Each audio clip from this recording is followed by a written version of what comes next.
राजस्थान के एक छोटे से गांव में, जहां दूर दूर तक रेतीले टीले फैले हुए थे, वहीं एक लड़का वीरेंद्र रहता था। यह गांव आधुनिक सुविधाओं से दूर था, लेकिन वीरेंद्र के सपने बहुत बड़े थे। वह जानता था कि अगर उसे अपने हालात बदलने हैं तो उसे कठिन परिश्रम करना होगा। उसका सपना था कि वह अपने गांव और परिवार का नाम रोशन करे, लेकिन हालात इतने आसान नहीं थे। वीरेंद्र एक साधारण किसान परिवार से था, जहां हर दिन खेतों में मेहनत करना ही जीवन का हिस्सा था। बचपन से ही वीरेंद्र की रुचि पढ़ाई में थी। गांव में एक छोटा सा स्कूल था जो केवल 5वीं कक्षा तक ही था। इसके बाद पढ़ाई के लिए उसे पास के शहर जाना पड़ता, लेकिन परिवार की आर्थिक स्थिति इतनी अच्छी नहीं थी कि वह शहर जाकर पढ़ सके। उसके पिता चाहते थे कि वह खेतों में उनका हाथ बंटाए, लेकिन वीरेंद्र का सपना इससे कहीं बड़ा था। हर सुबह सूरज निकलने से पहले ही वह खेतों में पिता के साथ जाता, दिन भर काम करता और रात को दिए की हल्की रोशनी में पढ़ाई करता।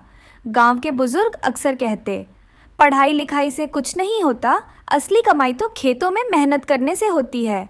लेकिन वीरेंद्र को यकीन था कि शिक्षा ही उसके जीवन को बदल सकती है। एक दिन गांव के एक बड़े व्यापारी ने वीरेंद्र को पढ़ते हुए देखा। उसकी लगन और मेहनत को देखकर व्यापारी ने उससे पूछा, तुम क्या बनना चाहते हो? वीरेंद्र की आंखों में चमक आ गई। उसने बिना हिचकिचाए कहा, मैं बड़ा आदमी बनना चाहता हूँ, कुछ ऐसा करना चाहता हूँ जिससे मेरे गांव का नाम रोशन हो।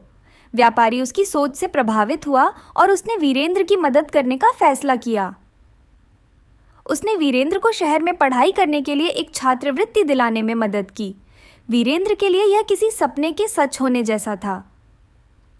पहली बार वह गांव से बाहर निकला। शहर की चकाचौंध और विशाल इमारतों को देखकर उसे नई ऊर्जा मिली। लेकिन सफ़र इतना आसान नहीं था। शहर में आकर उसने जाना कि वहाँ प्रतिस्पर्धा कितनी कठिन थी। शहर के स्कूल में दाखिला मिलने के बाद उसे कई कठिनाइयों का सामना करना पड़ा। उसकी भाषा, उसकी वेशभूषा और उसकी साधारणता पर कई बच्चे हंसते थे, लेकिन वीरेंद्र ने इन बातों को नज़रअंदाज किया और पूरी मेहनत से पढ़ाई में जुट गया। वह दिन रात पढ़ता, अपने लक्ष्य की ओर बढ़ता रहा। कुछ वर्षों बाद वीरेंद्र ने स्कूल की परीक्षा में पूरे ज़िले में पहला स्थान प्राप्त किया। यह खबर सुनकर पूरा गांव गर्व से भर गया, लेकिन यह तो सिर्फ शुरुआत थी। आगे की पढ़ाई के लिए उसे और भी कठिन परीक्षाएं देनी थीं। उसने ठान लिया था कि वह राजस्थान के सबसे बड़े विश्वविद्यालय में दाखिला लेगा। कई रातों तक जागकर कड़ी मेहनत और संघर्ष के बाद वीरेंद्र ने प्रतिष्ठित विश्वविद्यालय में प्रवेश पा लिया। लेकिन यहाँ चुनौतियाँ और भी कठिन थीं। पढ़ाई का स्तर बहुत ऊंचा था और उसे लगातार खुद को बेहतर साबित करना था। धीरे धीरे उसने अपनी मेहनत से पहचान बना ली।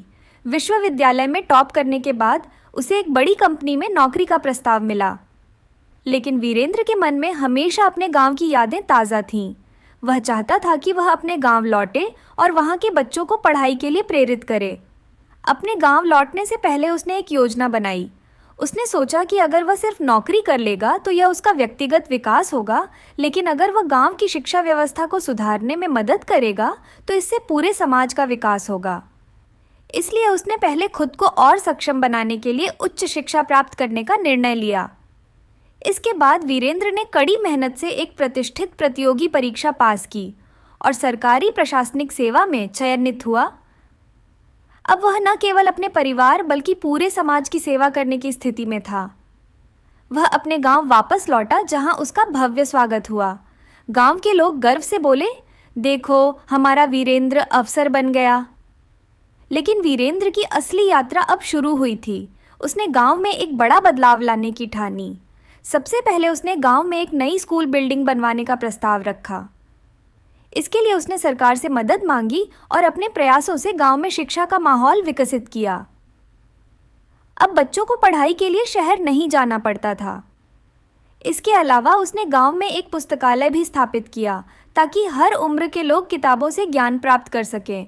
उसने लड़कियों की शिक्षा पर विशेष जोर दिया, क्योंकि वह जानता था कि एक शिक्षित लड़की पूरे परिवार और समाज को शिक्षित बना सकती है।